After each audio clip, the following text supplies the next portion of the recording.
ഞാൻ നിങ്ങളെ കണ്ടില്ലേ? ഭയങ്കര ഇമോഷണൽ ആയിരുന്നല്ലോ. ഞാൻ കുറച്ച് ഇമോഷണൽ ആയിപ്പോയി. എല്ലാവരും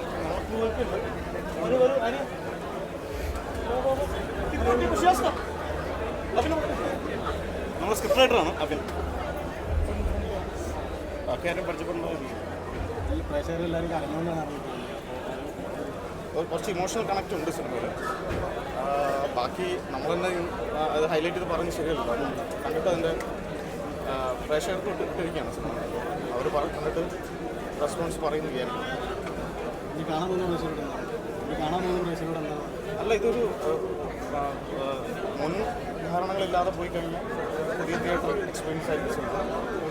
പിന്നെ പതിവ് ശൈലികളിലില്ലാത്ത സിനിമയാണ് എന്നാണ് എൻ്റെ വിശ്വാസം. ബാക്കി കാണുന്നവർ തീരുമാനിക്കേണ്ടതാണ്. എന്തായാലും എൻ്റർടൈൻമെൻറ്റ് പാക്കേജ് സിനിമയിലുണ്ട്. അതിനപ്പുറത്ത് നമ്മളെ ബുക്ക് ചെയ്യുന്നൊരു ഇമോഷണൽ കണക്റ്റും ഈ സിനിമയിലുണ്ടെന്ന് വിശ്വസിക്കുന്നു. എനിക്കിതൊന്നും പരിചയമില്ല കേട്ടോ. ഞാൻ പെട്ടെന്ന് ലോക്ക്ഡൗൺ. അല്ല, ഞാൻ ഇന്നലെയും ചെന്നൈയിൽ പ്രിവ്യൂ ഉണ്ടായിരുന്നു. ഇത് വർഷമാണ് ഇവിടെയാണ്. അല്ല, ഉറപ്പായിട്ടും ഇതിൻ്റെ പ്രൊഡക്റ്റ് നമ്മുടെയാണല്ലോ. അപ്പോൾ അതിൻ്റെ ഒരു ഇമോഷൻ നമുക്ക് എന്തായാലും ഉണ്ട്. പിന്നെ ഒരു സോഷ്യൽ കോഴ്സും കൂടി ഈ സിനിമയിലുണ്ട്. അപ്പോൾ നമ്മൾക്ക് വേണ്ടി മാത്രം ചെയ്യുന്ന സിനിമയല്ല ഇത്. അങ്ങനൊരു സോഷ്യൽ കോഴ്സും കൂടി ഉള്ളതുകൊണ്ട് തന്നെ കാലങ്ങളായി നമ്മൾ എടുത്തിരിക്കുന്നൊരു എഫേർട്ട് ഉണ്ടല്ലോ ഈ സിനിമയ്ക്ക് വേണ്ടിയിട്ട്. അപ്പോൾ 6 വർഷമായി ഇഷ്ടം കഴിഞ്ഞു. അപ്പോൾ അതൊക്കെ പോസിറ്റീവായി കിട്ടുന്ന ബാക്കി അഭിം പറയും. നമ്മളൊരു കഥ പറയാനാണ് ശ്രമിച്ചത്. അത് വൃത്തിയായി പറഞ്ഞിട്ടുണ്ടെന്നാണ് വിശ്വാസം. പ്രേക്ഷകർ ഈ മറ്റെന്താ മുൻവിധികളൊന്നും ഇല്ലാതെ വരിക, പടം കാണാൻ അഭിപ്രായം പറയാം.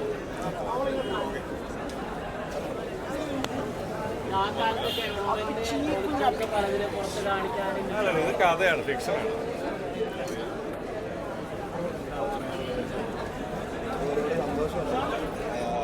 ഞങ്ങളെല്ലാവരുടെയും ഒരുപാട് ദിവസത്തെ ഒരു കൂട്ടായ്മയുടെ ഒരു ഔട്ടാണ് ഇന്നിപ്പോൾ കണ്ടത്.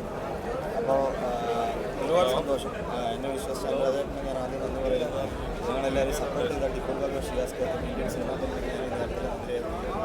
ഈ പടത്തിൽ വർക്ക് ചെയ്ത എല്ലാ ആക്ടേഴ്സും, ഞങ്ങൾ മാത്രമല്ല എല്ലാ ആക്ടേഴ്സും ടെക്നീഷ്യൻസും എല്ലാവരും ചേർന്നുള്ള ഒരു പേരാണ് നെരുവേട്ട. അപ്പോൾ അത് നിങ്ങൾ കണ്ടു പ്രേക്ഷകർക്ക് ഇഷ്ടപ്പെട്ടു വിശ്വസിക്കുന്നു. നിങ്ങൾ വേണം ഞങ്ങളെ സപ്പോർട്ട് ചെയ്യാൻ. നെരുവേട്ട ജനങ്ങളിലേക്ക്